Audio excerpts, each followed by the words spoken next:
Hi, everybody.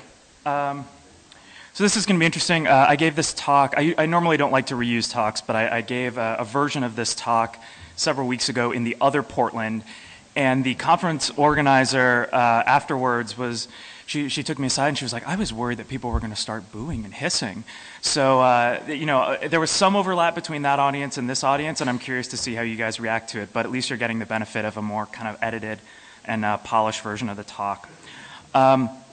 You can find bios online. The only reason I have this up here is because I'm talking about startups, and startups are a thorny subject, and I think when you're talking about something that's kind of a thorny subject, you want to know where the person who's talking at you is coming from. And I am going to talk at you for about the next 25 minutes.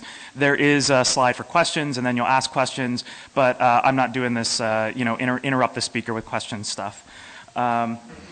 So when it comes to startups, this is where I'm coming from. I turned 30 in a few days, and I've spent over half my life working at startups, which is kind of weird. I did my first startup internship when I was 12. I was too young to get a work permit. They had to hide me when clients came around. I've been doing this stuff for a while in various capacities. You can kind of take what I'm going to say with a grain of salt, right? Because, the last speaker got up here and he's had billion-dollar exits. And, I worked for Twitter for several years, and it looks like Twitter, might have a nice exit, in which case I'm going to buy and sell all of you. If the Twitter IPO doesn't go so well, though, I look forward to interviewing with your fine engineering teams. I got a chance to co-found an online bank called Simple. We're an extremely disruptive company, definitely disrupting the financial technology space. It remains to be seen how that goes, right? I like it. I'm a happy customer. I know, a few thousand people who are too, but we don't really know where that company is going to land. I've had the chance to invest in a few things. I'm not a professional investor. Paul posed the question of what would you rather have, all of New York or all of the internet? New York smells like hot garbage in the summer, so I'd rather have the internet. That's about all I know about investing. So this is where I'm coming from, and this is what I was asked to talk about. Was this post that I wrote, and I wrote it because I get emails. I get emails mostly from people who are at the beginnings of their programming careers, and they find my Twitter, or they find my blog, and they say, "Hey, you kind of look like me, but you're starting to gray around the temples. What should I do? Should I finish school? Should I go work for a startup? My friend, he's starting this thing. He wants to pull me into it, but I'm 3 years into a comp sci degree. What do I do?" So I tried to write something for those people, and I got emails in return. I don't allow comments on my blog because have you ever read comments anywhere on the internet? But I do encourage people to email me, especially when I write about tricky stuff like this. And I got, in the space of a week after publishing this, probably 300 emails, and not just like one sentence, "Hey, thanks for writing that," but paragraph after paragraph, heartfelt posts from people who are just starting out, in some cases from people who are towards the end of their careers. And they felt like this post spoke to an experience that they had had working in the technology industry that they just hadn't seen talked about a lot. And that made me really happy, because that for me was the point of writing this, was to give people maybe a view on startups that I think if you're spending your time reading tech meme and all this kind of stuff, you just don't really see all that often. I'm going to talk about it like this. We're going to talk about how startups used to be, and then how startups are. And if we have time, we can maybe talk about how startups might be tomorrow, but I have a feeling we're going to get wrapped up in questions, so we'll see if we even get there. The previous speaker did the whole hands up if you worked at a startup thing, so we don't need to do that again. Hands up if you've started a company. He might have done that one too, but I want to see. Okay. Hands up if you would actually refuse to work at a startup at this point in your career. A couple of folks. All right, that's interesting. And then hands up if you sell stuff to startups. Yeah, all right. Just curious. So like I said, a tricky topic, and we want to be really clear about what we're talking about. So I'm talking about Silicon Valley style startups, and for me, that means companies that are mostly going to be venture funded, and they're high risk and high growth. So, there's a lot of small businesses out there, and increasingly a lot of them use some kind of technology. I wrote something else a couple years ago, basically saying, it's probably time to stop calling every company under the sun a technology startup, because the world we live in means that basically every company is, to some degree, a technology company, and it's not really an interesting differentiating factor anymore, right? Like your grocery chain is probably more of a technology company than any company was 30 years before, but you're not reading about your grocery chain on TechCrunch. So we're not talking about every small business ever that happens to use computers. We're not talking about agencies or services businesses, even those are important parts of the technology ecosystem. And even though I've come around and I actually think that lifestyle businesses, businesses that people start to provide for themselves and their family and maybe a couple of friends, I think those are fantastic things, but that's not what I'm talking about today. So startups back then, the term Silicon Valley has existed for about 50 years. The first use of the term was in 1971. So this is still a pretty young concept. If you think about all the concepts that get thrown around that have just become part of our culture, when we pick up the newspaper and we pick up the business section and we dive in, there are all these things about the mechanics of capitalism that we now just kind of take for granted. They're just part of our day-to-day lexicon. Silicon Valley is pretty young as a concept compared to a lot of those things. And what I don't want to do in talking about the history of the place and the idea is reiterate Steve Blank's secret history of Silicon Valley. But if you want to spend time on one resource to learn about sort of where this whole startup culture came from, I think that series of blog posts, or if you can find it, the Google Tech Talk he did a few years back, is really an interesting starting point. So this guy is named George Dario, butchering his name, but some people basically think of him as the father of venture capital. And there are a couple of other people who also get that title, but if you really rewind, you end up with this guy. He had a firm called ARDC, and a really interesting thing about ARDC is that a big part of their mission was investing in businesses started by soldiers who were coming back from World War II. This is an advertisement for a machine made by DEC. ARDC invested in DEC, and they had to wait 10 years between the first money that they put in and DEC's IPO. They had to wait a decade. And pronounced deck, says the gentleman with the graying beard.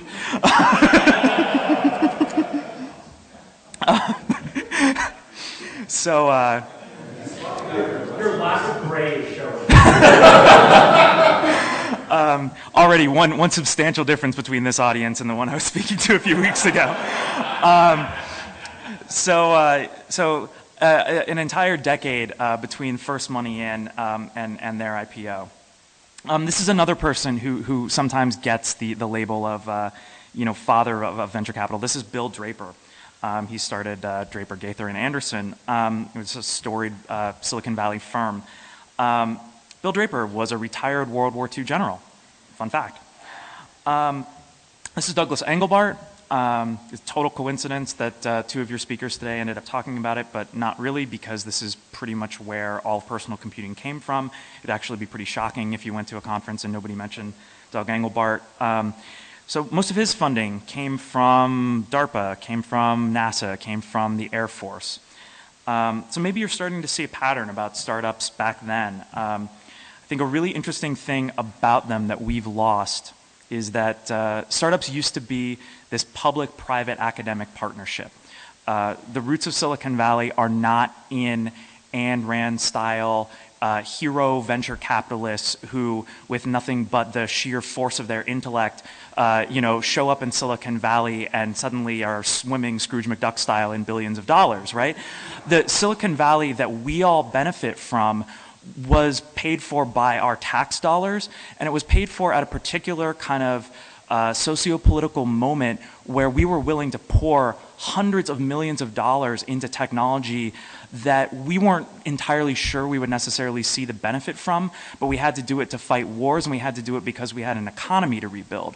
So the idea that somehow the tech industry is, you know, this place where geniuses go to make money, grow on trees, I think is insanity. So, you know, we're looking at the origins of Silicon Valley, and I think that omitting the kind of military and intelligence history from that is really leaving us with a big blind spot. As I said, there were long timelines between investment and return in the early days of the Valley. A decade was not a long time to wait for an IPO. I grew up reading the tech section of the business section of the newspaper because there wasn't a dedicated technology section, and pre-web there wasn't really a you know, daily dedicated resource I could go to for news about this stuff that 7-year-old nerdy me cared about. What I remember just from, you know, reading the business section of the Washington Post before going off to 3rd grade or whatever was you didn't really hear a lot about startups, right? You heard about mature companies. You read about Sun and IBM and Apple, companies with enormous market capitalizations. That, I think, has really changed, and we'll get into why that matters. Early startups had really wacky corporate cultures. There's a bunch of great books if you want to learn more about this. Poe Bronson wrote an interesting one a few years ago. But you know, you look at early Apple or early Microsoft, and you know, it's long hairs eating macrobiotic diets around the company, you know, kitchen table. No one had any idea what startup culture was, so startups had their own interesting, unique cultures.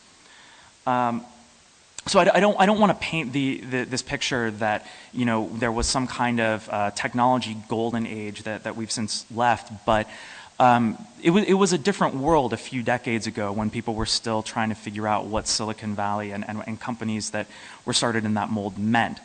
And things have changed quite a bit. So what do startups today look like?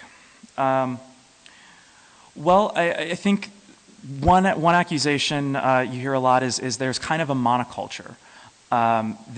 We now have a very clear idea of what startup culture means, and you know, I opened that post that I referenced with an anecdote about you know, interviewing a young man, and he was still in school. He was about to graduate, and I asked him, you know, why did he want to go work at a startup, and his answer was just, you know, well, entrepreneurship is in my blood. You know, startups are just what I want to do. And he had been gearing his whole education to go work at a startup because he's grown up in a media environment where startups are the most interesting thing, the sexiest thing. And I think one of the last sort of bastions of the American dream, in a sense, right? They're one of the remaining areas where you could actually make a substantial amount of money and have some kind of societal impact and not just grind away on this kind of, you know, low to middle wage job your entire life. There's kind of no wonder that there is this very solidified startup culture, and it's incredibly appealing to young people. The downside of that, though, is when you get a bunch of those young people together under one roof and you call it a startup, a lot of them behave the same way. They behave the way they're expected to. They dress the way they're expected to. They communicate with one another the way they're expected to. And I think that in that process, we lose the benefits of diversity in all kinds of ways. Today's startup culture is very celebrity oriented. That's, you know, Ashton Kutcher on a TV show. His laptop is covered with startups that the actual Ashton Kutcher has invested in real life.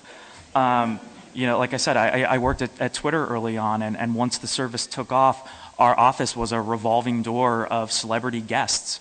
You know, on any given day, there would be, you know, a rapper or a news anchor Or I didn't watch Mythbusters at the time because I'm not a big TV person, but the guys from Mythbusters were there. And 2 years later, I started watching Mythbusters on Netflix, and I feel like an asshole now because I had the opportunity, to meet those guys, and instead I was sitting in the back like a grump saying, "Oh, there's all these celebrities in our office. I gotta ship stuff," and I could have been meeting Jamie with his amazing walrus mustache. So.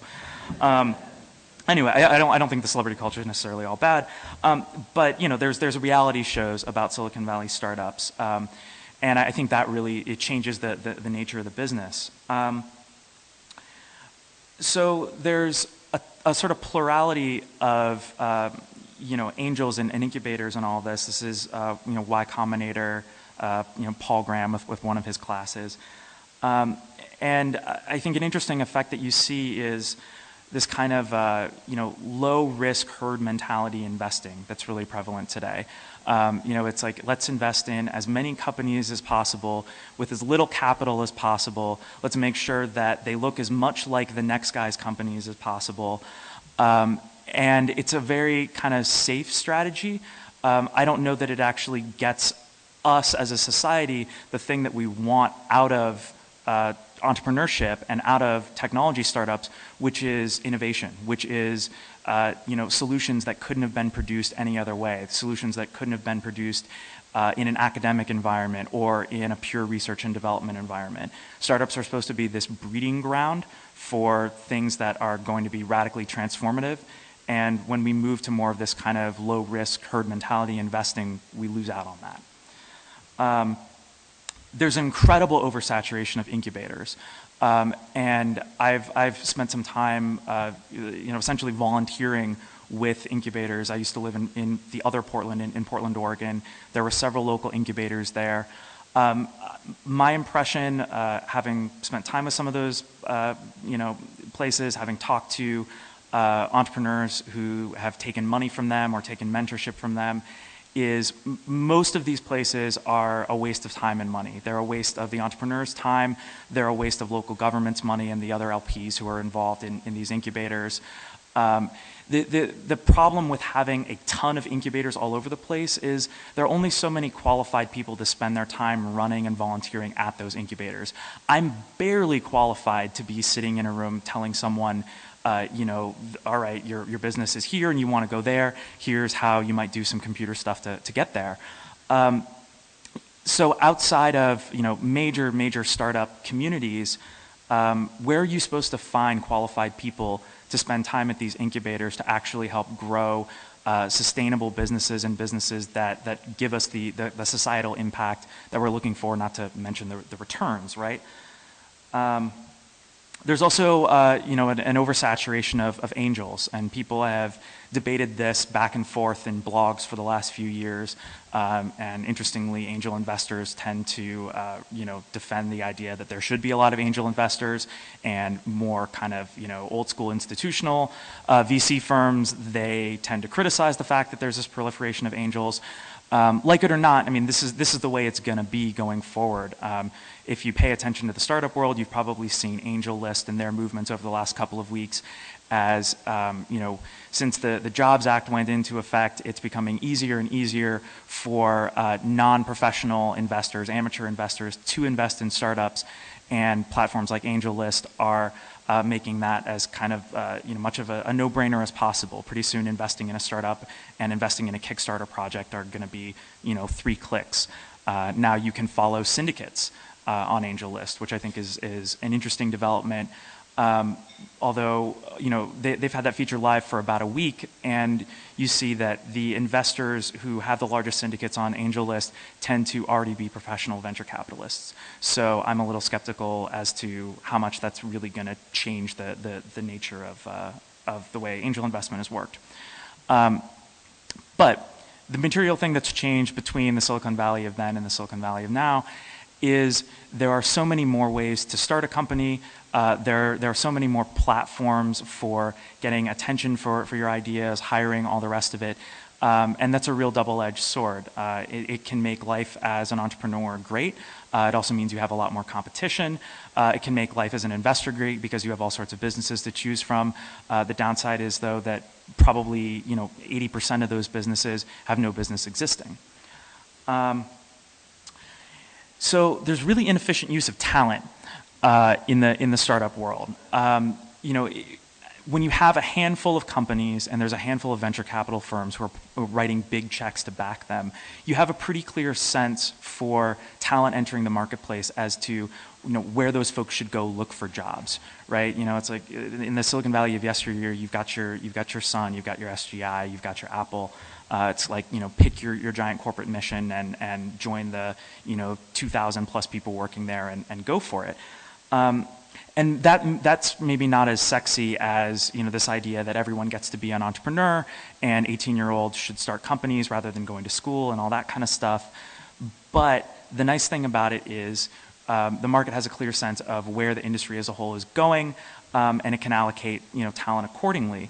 The world we live in now, we have so many different companies that I think we're still trying to sort of make sense of where do people go work.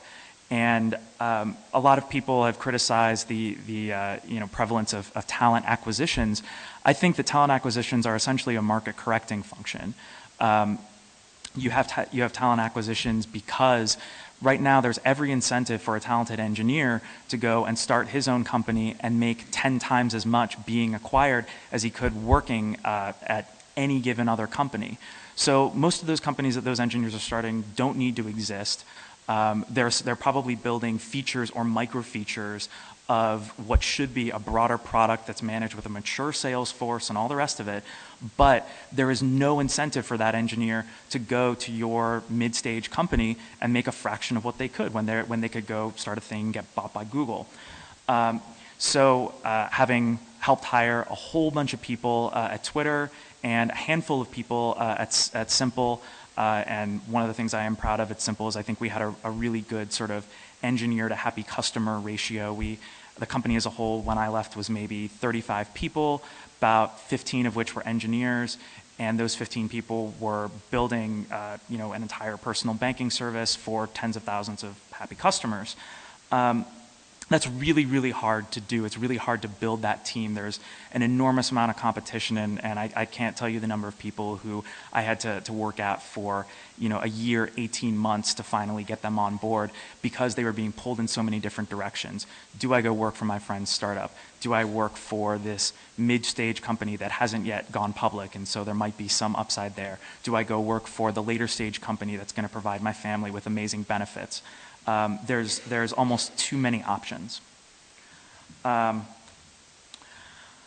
we've got a monoculture. We've got an environment that's very celebrity-oriented, media-driven. We've got, you know, your TechCrunch, TechMeme, a million Twitter accounts. When you think tech news and the tech industry, I think at this point most people actually think coverage of startups, and to a lesser extent like Apple and Google news, more than they do you know, news about the companies that from a more macro position actually matter, right? The companies that are really moving billions of dollars around, we tend not to hear about as much. It's totally inverted.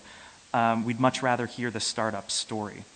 There's a very different kind of school of venture investing these days. Tons of angels and incubators, lots of churn through talent. So I think, you know, a kind of insidious effect of all of this, and particularly of having this kind of monoculture, is, you know, we've ended up with, rather than the kind of progressive industry that you would imagine, given that we're supposed to be on the leading edge of society, one that is, if anything, more of an old boys club than it's ever been. You know, I was out to dinner with some folks last night, and one person rightly pointed out that, you know, in the 1960s, there were more women working as programmers than there are today. And if you think this doesn't matter, you should hop on Twitter and look at the number of incredibly talented programmers who spend, I would say, a fair portion of their mental energy debating, you know, issues of racism and feminism in this industry. The people that you want to hire at your next company care a lot about this, and they can't find places to work because this monoculture is so prevalent. They can't find places to work where they think that their peers are going to be treated with respect. More on kind of the investment side of where we're at today, we have unrealistically short capital cycles. I've talked to friends who work at venture capital firms, and they feel an enormous amount of pressure from their LPs, their limited partners, that is the individuals and institutions putting money into venture funds that then go out and get invested. They feel an enormous amount of pressure from those LPs to, turn exits around as quickly as possible because, that's what the next guy did, right? Company pops up, 18 months later, talent acquisition, but that's not sustainable. It's not sustainable, and it doesn't produce products and services that we see any kind of long-term benefit from.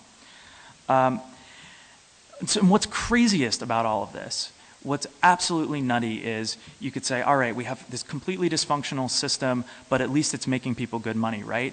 No, it's not. There's an annual report that comes out about the sort of health of the startup industry and the venture capital ecosystem. And the last time it came out, the summary was basically, VC is a crappy asset class. You'd be nuts to put your money there. So we have a system that doesn't work. It's not even really making the people who invest in venture funds any money. Why is this still happening? Well, there's a bunch of people who do make money even if the system doesn't actually work for the majority of people, right? If you're a venture capitalist, you can still make a fantastic salary even if the majority of companies you invest in fold. And the way most VC portfolios are structured right now, you've got your 1 or 2 winners and you have a whole bunch of losers, and you recycle talent. Maybe you try to sell off the companies that aren't going so well to friends who've ended up in management positions at larger companies where they have the budget to do those kinds of acquisitions. So as a VC, you can make really good money. Bankers make really good money on IPOs. The folks who are behind the scenes of the Twitter IPO are going to make way more money than me or any of the engineers who, didn't sleep for 3 years trying to keep the service up and running. But that's the business they're in, and more power to them. They have to wear a suit to work, though, and I got to wear jeans while I wasn't sleeping. So, if you're brought in that kind of critical middle stage of a startup's growth, where people realize that the wacky lack of a management structure doesn't actually really work, and that foosball tables and free lunches don't really actually make a functional company, and you need grown-up supervision. If you're that manager who gets brought in because you were at Google or Yahoo or someplace where the board is going to feel comfortable with your credentials, you can get a really, really nice compensation package even coming in at that later stage, even if you don't deliver, even if you're there for a year or two and the company still has all the management problems it had the day before you showed up. You can still make a really nice salary and then go on and do it again and again and again. And you see a bunch of these folks who are, VP here for 18 months, and then they're VP there for 18 months, and then they're entrepreneur in residence somewhere for a year. And that's a really nice career. So let's connect then to now, right? This is essentially my take on it, is that we had this idea of what Silicon Valley used to be. We had this historical archetype of the Silicon Valley startup. And that doesn't exist anymore, but the idea of it is being used by the current generation of what I would say are predatory capitalists to perpetuate this, this idea that startups give industry what it wants, that it gives society what it wants, that it gives young, smart people what they want. They're able to use the story of the Silicon Valley that produced all the innovations that we benefit from today to perpetuate a system that is enriching them and impoverishing pretty much everyone else. So, the form that this has taken is this kind of cult of disruption, where every time you open up your tech meme or your tech crunch, you have someone saying that this startup is somehow undermining this industry or undermining that industry, and that somehow we're all supposed to benefit from that. But I dabble in economics, and I'm a little confused as to how this really works. What it seems like is happening to me is we're taking one group of very wealthy people and we're making them slightly less wealthy, and we're making a different group of wealthy people slightly more wealthy whenever this quote-unquote disruption happens. When I get in an Uber, I suppose it's more convenient than getting in a taxi cab, but the downside is that someone who had a stable job that probably helped that person raise 2 or 3 kids and send them to school, that person doesn't get to have his job anymore. And now someone who really liked Atlas Shrugged, who lives in San Francisco, is slightly more wealthy. And to me, that doesn't seem like we net out societally. That seems like, you know, we're not really making the pie bigger, we're just changing who gets the slice. And that is, in a nutshell, kind of what freaks me out about the startup industry that we're in at the moment, and what you know, caused me to sit down and write this post several months ago. So I didn't know what to expect when I wrote this thing. But like I said, I got an amazing reaction, several hundred different emails. My favorite of which was from a guy who had grown up in Africa. And he's maybe a little younger than me. He's 25, 26. So he's on, you know, probably his second like 3 or 4 year stint at a Silicon Valley company. And he said, you know, I moved to the Bay Area, and every time I go and I get my morning coffee, or I'm on the Caltrain heading out to the Valley to work, I hear people talking about the hustle and the grind and all of that. And he said, you know, I laugh because I grew up watching my father, you know, go from selling, you know, toys or whatever he possibly could by the side of the road somewhere in sub-Saharan Africa to provide for his family, to provide for me. I watched him go from that to having, you know, actually a pretty decent set of small local businesses that has given, you know, him some kind of a future. And he said, you know, to me, that's hustle, that's grind. You know, starting out from an incredibly privileged position in society, and then, you know, continuing on from there into Silicon Valley, where you're, you know, if you're young and white and preferably male, you're welcome with open arms. That's not a grind. You know, even if you're working 18 hours a day, you know, what is that? And so this person who, you know, he'd been out in Silicon Valley for the last few years, he said, you know, I'm thinking about going home. I'm thinking about going back to Africa. I don't really care if there's not the same type of opportunity. What matters to me isn't the paycheck. What matters to me is the idea that I can actually do work that benefits the people I care about. And I'm not seeing those opportunities in Silicon Valley. And I guess if there's a takeaway for all of you who start companies and consult to companies and sell products to these companies, it's that that's the precipice that we're on right now. There's no question that you can go out and you can make a lot of money in technology. But we have other responsibilities than that. We have bigger responsibilities than that. I know personally, you know, I left the company I helped start about a year ago, and ever since then I've been thinking about what to do. I've consulted a little bit. I've spent time at an organization called Hacker School in New York that takes people who are at different points in their programming career and tries to sort of get them to be better programmers, whether that's you know, being fluent in Python or giving them the opportunity to sit down and write a compiler for a month. And so I've tried to figure out, you know, what it is that I want to do and how I can contribute. And I don't think it's by starting another company at this point. I don't actually think that the current startup ecosystem is a place where people really go to take risks. And it's certainly not a place where anyone's writing a big check to take real risks. I think actually the most interesting disruptive stuff is happening in nonprofits and NGOs. And so that's probably going to mean for the next few years making a fraction of the salary that I could and having absolutely no equity upside. But if that is what it takes to produce technology that has the potential for improving my neighbor's life, then I think that's the right thing to do. And I was really, really heartened to see that a bunch of the people who wrote this post who are thinking about, you know, how they start their careers and how they take their love of technology out into the world, that they're open to the idea that it doesn't just have to be the startup. It doesn't have to be, you know, Mark Zuckerberg and the social network and, you know, doing cocaine in a bathroom with Justin Timberlake, right? That there's more to technology than what we read about every day. So that's what I have to say. We could take some questions, or I could talk about some interesting things that are coming up that are a lot less pessimistic than what I've been talking about right now, because I am, for all of that, actually really an optimist, and I think that the whole reason to work in technology is that it has this enormous transformative potential, and it's just about where we direct that potential. So we could do questions, we could do more of that, but that's what I have to say. Thank you for listening.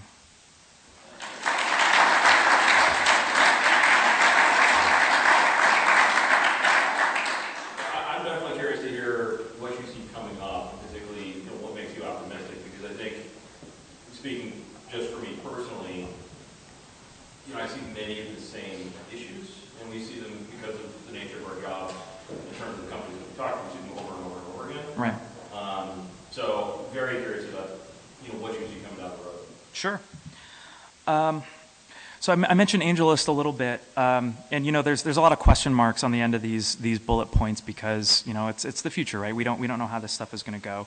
I do think that crowdfunding could be really interesting. What I'm hoping personally is that the crowd is maybe more willing to take risks on stuff that some institutional investors are not, and That's my hope. I think realistically, people are more likely to invest in what they know, and what they know is gonna be a little closer to the consumer products that they already have in their hands.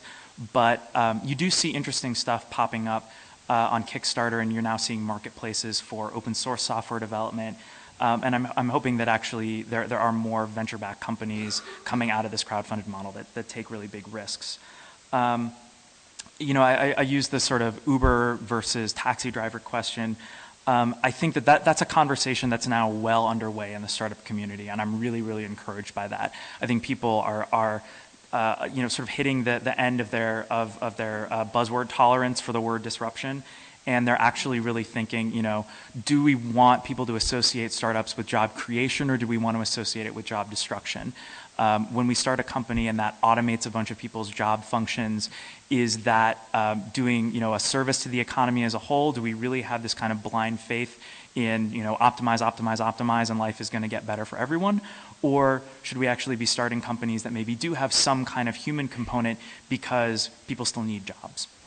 I think that what startups are doing to education is really interesting. I grew up around American University in DC. My mom's a professor. She has been very tech forward despite being in the English department, and has mostly been really excited about the way that technology allows her to engage with her students and engage with the classroom.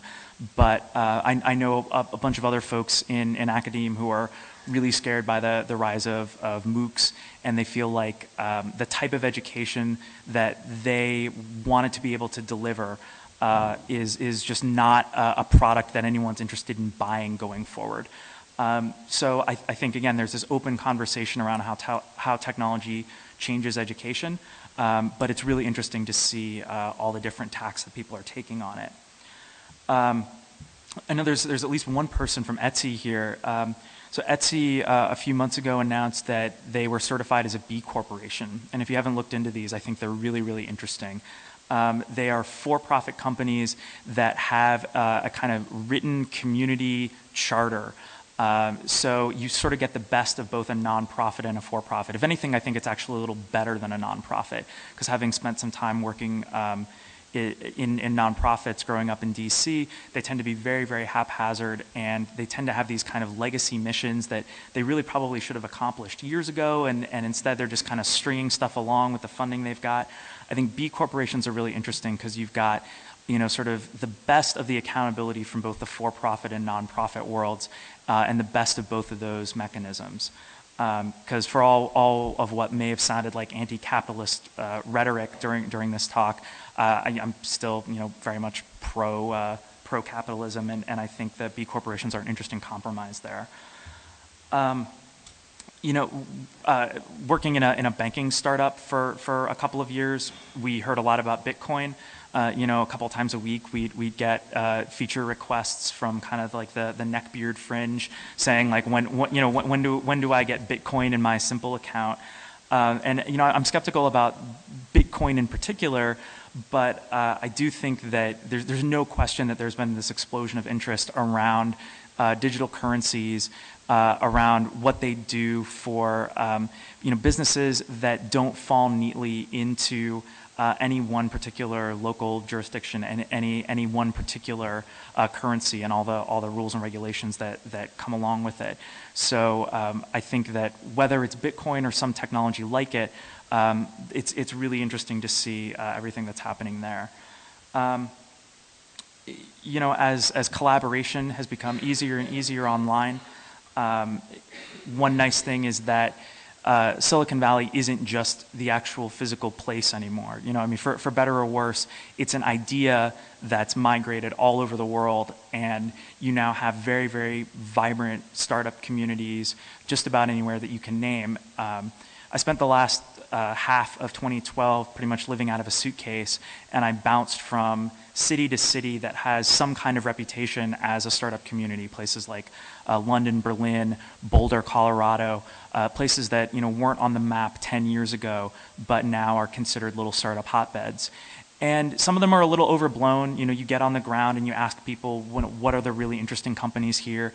And, you know, people kind of hem and haw a little bit, and they're not quite sure, you know. I think people are hesitant to promote their friends and that kind of thing. But there's no question that it's become easier to start a company wherever you want to be. And, you know, Berlin is a really interesting case of someplace that I don't think was even really on the map 5 years ago.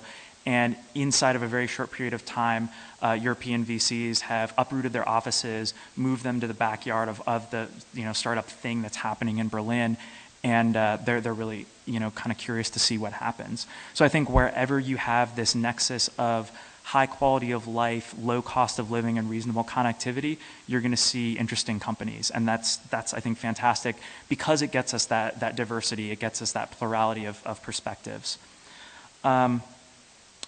But I think the big question for me in all this is in a startup market that's trending more and more towards lots of little companies being started for as little initial capital outlay as possible, who works on the really big planet scale problems? Do we just trust that Google and Apple and the other people who have billions to burn every year, do we trust that they're going to work on projects in our best interest when our own governments can't stay open?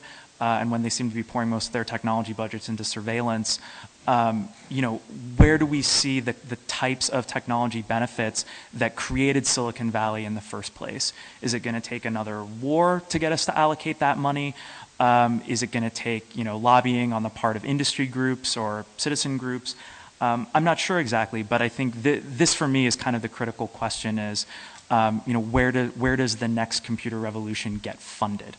Because incumbents have only so much incentive to disrupt their own lines of business. You know, we have stories of companies that have been very forward-thinking in terms of, you know, eating their own young, but that's not the majority of companies out there. You know, there's just a kind of institutional gravity that takes hold, and I think that we need that public-private academic collaboration in order to really see big transformative technologies take hold. So, yeah.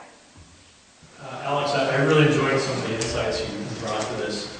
And I've seen this kind of as a gradual corruption of Silicon Valley startups for the last 20 years, where it's gone from solving very hard problems to how do I create the next social network of dogs, et cetera. And it's kind of I view this as a little bit of a side effect of, you know, open source and cloud has made the cost of building companies like an order or two, or possibly 3 orders of magnitude less than it used to be. So it doesn't necessarily require the massive funding that was there before to create these groundbreaking companies.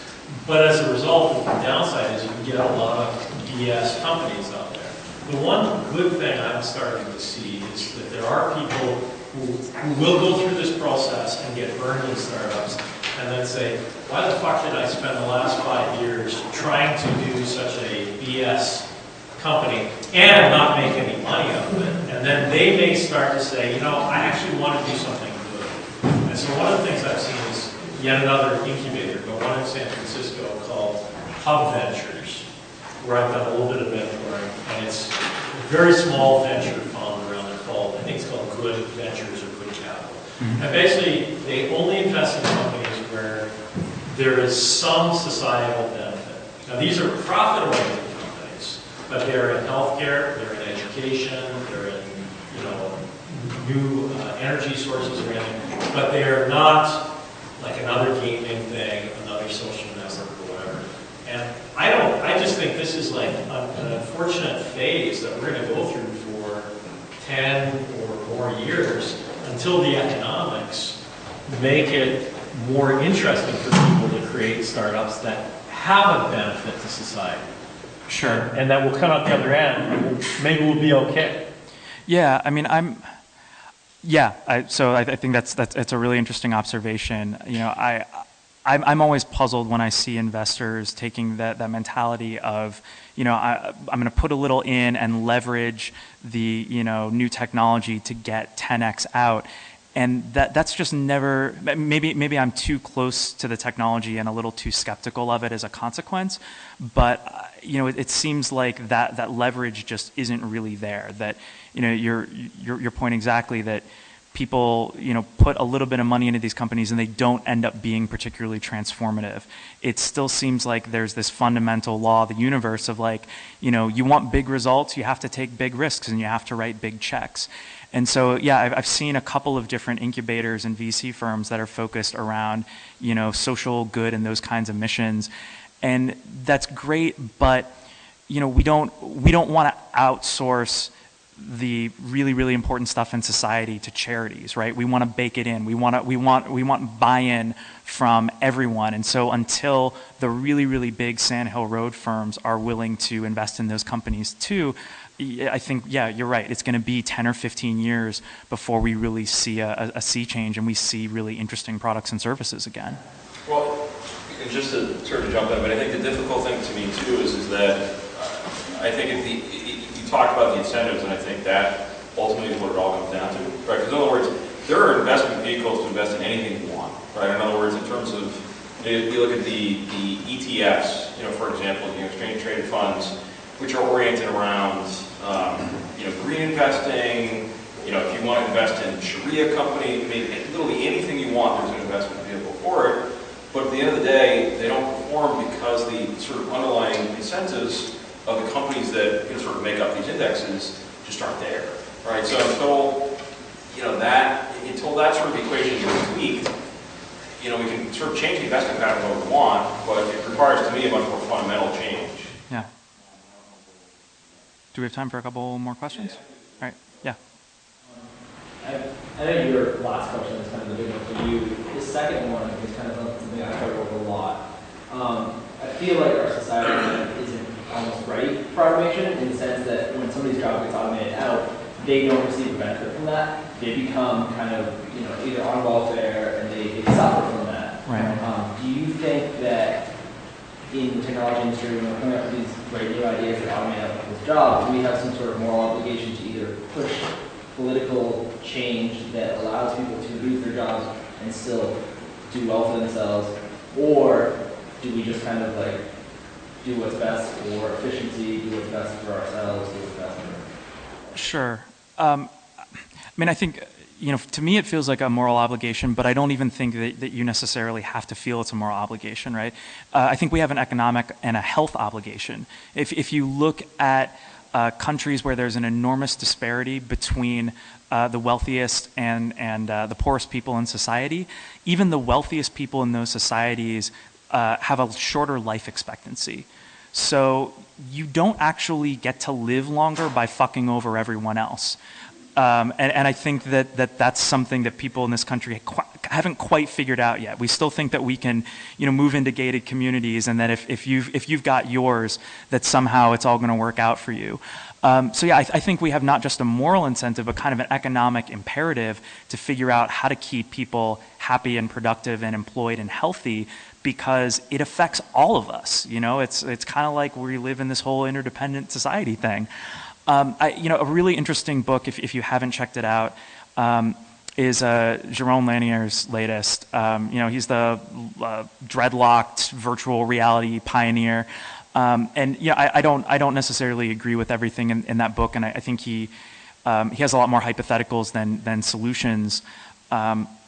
But he does sort of imagine this future in which there isn't really work for most people, that you're essentially paid through interactions with the kinds of social services that have been cropping up around us for the last 10 years, and that people can kind of choose how much of an advertising supported existence they want versus how much they want to actually make things and sell, you know, products and services, and sort of dial in their own economic well-being, but that everyone is provided for at a kind of baseline level.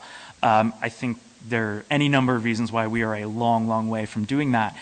But I think there's this interesting intersection between those ideas and some new network technologies that are on the horizon that would actually let us better meter access to individual pieces of content and distribute that content at a lower cost. So I do kind of see some future in the next 20, 30 years where some version of that is actually providing for a portion of the population.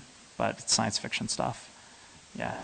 So, well, how do you think about, in your own work and some of the work you've done with nonprofits, kind of resolving this issue of typically the customers of the technology who are in the public sector or social sector deeply fear your presence because you represent a thing that's going to displace them. So like unions are incredibly scared of people coming in and saying, I'm going to increase the efficiency of your job through technology. And that's not a generational thing, because there's plenty of young firefighters in New York City who are terrified of technology because they think it's going to replace their job. Right. I mean, have you had experience kind of on the sales side of that and bringing them to understanding why it's useful for them, despite the fact that maybe they will lose their jobs? The only experience I've had in that world was building software that made it easier for unions and nonprofits and political campaigns to raise money. So they were mostly happy to talk to us because other than maybe the person who was knocking on doors or picking up the phone all day, we really weren't taking anyone's job away. So I don't have a great answer to that, but it's certainly an effect that I've seen. I was just saying, we started talking about politics and this whole thing, because I think it is bigger than finance, it's bigger than technology. I mean, I've lived in, you're from DC, I lived in DC for 20 years now, most of my adult life. In that 20 years, I've seen this poisoning of the public consciousness about can we tackle large problems, right? And there are some problems that cannot be tackled by the private market because the incentive structure just will never work, right? Mm-hmm. But we've convinced people that there's no way to attack the large-scale Engelbart or Alan Kay style problem. Because any solution to that means that 1% loses some of their money. Right. So, but for whatever reason it's happened, I think we've also got to become, as a culture, and I think Bruce Schneider's brought this up recently with the whole NSA revelations, that we have to stop thinking just about technology, but we have to think about the context that our technology exists within and the culture that we've created and become more politically active, whatever your belief system is, right? That we have to get people to believe that we can do big things again. Absolutely. Right? I mean, the Saturn V rocket, right, that NASA built was an unbelievable engineering challenge. We could not do that today. Yeah. No, I think it's in part it's politics, in part it's just a culture of imagination. I mean, Neil Stephenson, the author, had this wonderful project where he wanted to get a bunch of science fiction writers together and produce a really, really compelling anthology of stories that contain big visions for technology to inspire a new generation. Yeah, exactly. I mean, the generation that I grew up in reading science fiction. I was raised on dystopian cyberpunk, right? And that world has come true. That's the hackers rebelling against intrusive international governments conspiring with corporations. That's the world that we live in today. I would like my kids someday to grow up reading science fiction where people go out and they use technology to build interesting things, not just to resist oppression. But Bruce Sterling has this wonderful quip of real futurists have children. Right? I think if you really believe in the transformative power of technology, you believe in its ability to make things better for generations to come, not just how do we make more money next year. Yeah, Mike.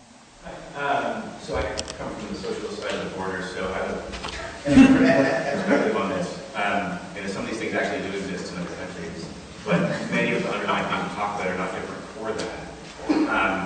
No amount of available job retraining changes the fundamental emotional identity impact of how you categorize it go away. You can eliminate some of the economic pieces, but those are often downstream of a lot of other stuff. But the general framing here to me feels, and for all my belief in paternalist government, feels a little paternalistic. I mean, the sets of people who are disrupted, the Bank of America tellers who are going to be not hired or laid off because simple has let other people bank in a less labor-intensive way, right? You're 15 engineers supporting tens of thousands of people versus manual Main Street banks or whatever. Those are also creating jobs for that set of people, but they're also it's very easy to not hear. A lot of it's about the dog that didn't bark. A lot of it's about the opportunity that was foreclosed by something, or the opportunity that sort of follows on that. If we look back at, somewhat romantically, I think, in the tech industry of 20 years ago, where people were looking to take companies that sold, pet toys online public. E-Pets is still one of my favorite examples of that. Who would invest in it? Why would you do yet another search engine with a slightly different algorithm? Right? Why would you have another site that would have people's pictures on it and talk about what they liked in music? With the benefit of hindsight, you can say those were big, earth-changing things, but at the time, it all looks like bullshit. You have to let it sit, and you have to see which of those pieces, some of which is context and team, as much as it is the big idea, even ignoring the pivot. So I think putting these filters on it, that there's a bunch of stuff that's bullshit, and it's not a real startup. Like, that you started something doesn't make it a startup. That if it's not a startup where your prospectus clearly shows how you're going to make energy no longer a concern for the universe, that you're not doing something valuable, forecloses a lot of value and forecloses a lot of opportunity for people to create. Sure, yeah, and I guess if you got the impression that I was saying that people shouldn't start companies in a variety of industries or at a variety of different scales, that's not the argument that I was making. I think it would be nice to see a little more focus in the tech press and from investors on companies that have longer term missions or sort of bigger missions. But again, a healthy society is a pluralistic one, and there are going to be businesses that solve shorter term needs. There are going to be businesses that solve longer term needs.